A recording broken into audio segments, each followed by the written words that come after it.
Peringatan darurat. Joko Anwar mencoba mengcreate sebuah alternate reality kalau Indonesia dalam keadaan darurat.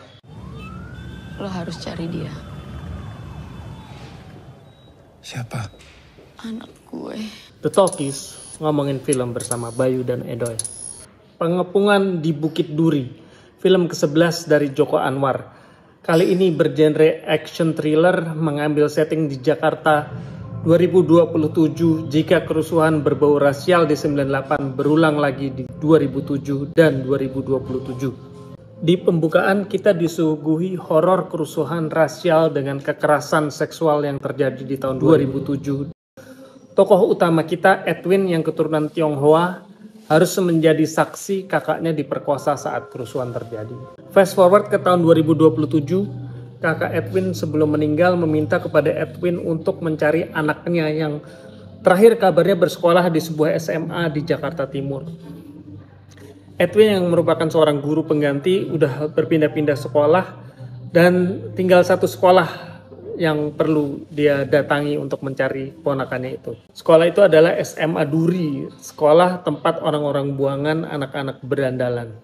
Film dibintangi oleh Morgan Oey sebagai Edwin dan Omar Esteglal sebagai Jeffrey, ketua geng di sekolah Duri yang sepertinya sangat membenci etnis Cina. Ada juga Hana Malasan, Andy Arfian, Satin Zaneta, Dewa Dayana, Fatih Unruh, Sandi Huang, dan banyak lagi ensemble cast-nya. Secara teknis, Joko Anwar semakin matang. Art direction-nya patut diacungi jempol. Distopia Indonesia digambarkan sangat pas. MRT yang bobrok, begitupun sekolah yang bentuknya nggak jelas.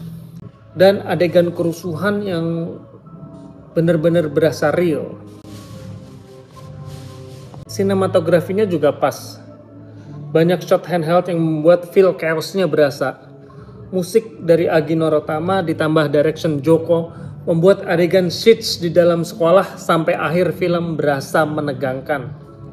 Apalagi dilengkapi juga dengan adegan kekerasan over the top seperti yang kita lihat di film The Raid maupun film-filmnya Timo Cahyanto.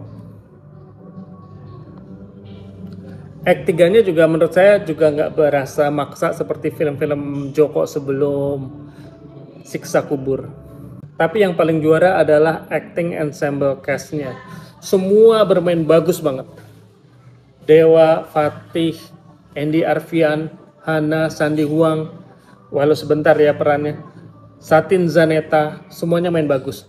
Tapi yang paling perlu diacungi jempol, dua lead-nya yaitu Morgan Oey dan Omar Esteglal.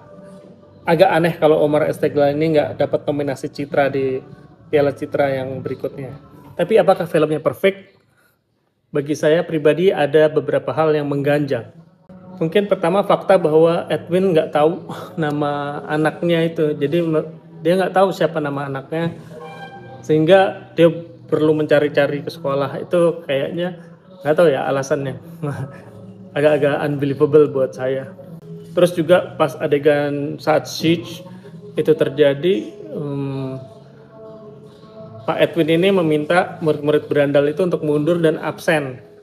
Nah itu juga bagi saya adegan absen itu kayak nggak sesuai banget, nggak masuk akal gitu. Juga motivasi kekerasan Jeffrey ini violence banget dan ada satu tindakan kekerasan yang dia lakukan yang menurut saya nggak masuk akal karena motivasinya kurang kuat gitu. Itu sih, sama mungkin beberapa hal yang saya harapkan bahwa film ini sebaiknya ada romance-nya antara Budiana itu si Hana Malasan, Vera yang diperankan Sandi Huang, dan Edwin. Tadinya saya berharap ada sedikit bumbu-bumbu romance di situ atau mungkin romance antara Jeffrey dan Doti. Nah, tapi di situ kayaknya udah fokus di thriller actionnya. Tetap ini film yang solid. Saya masih memilih Siksa Kubur sebagai film Joko Anwar favorit saya. Ini solid di 8,3. Nah, bagaimana yang udah nonton? Silakan komen setuju nggak dengan pendapat saya, masih ada kekurangan tapi tetap bagus, atau emang biasa aja, atau bagus banget. Silakan apakah ini film terpenting buat Indonesia saat ini? Menurut saya sih nggak gitu juga ya, film bagus tapi kalau terpenting belum tentu juga. Silakan tulis di komen. Sampai ketemu di episode berikutnya.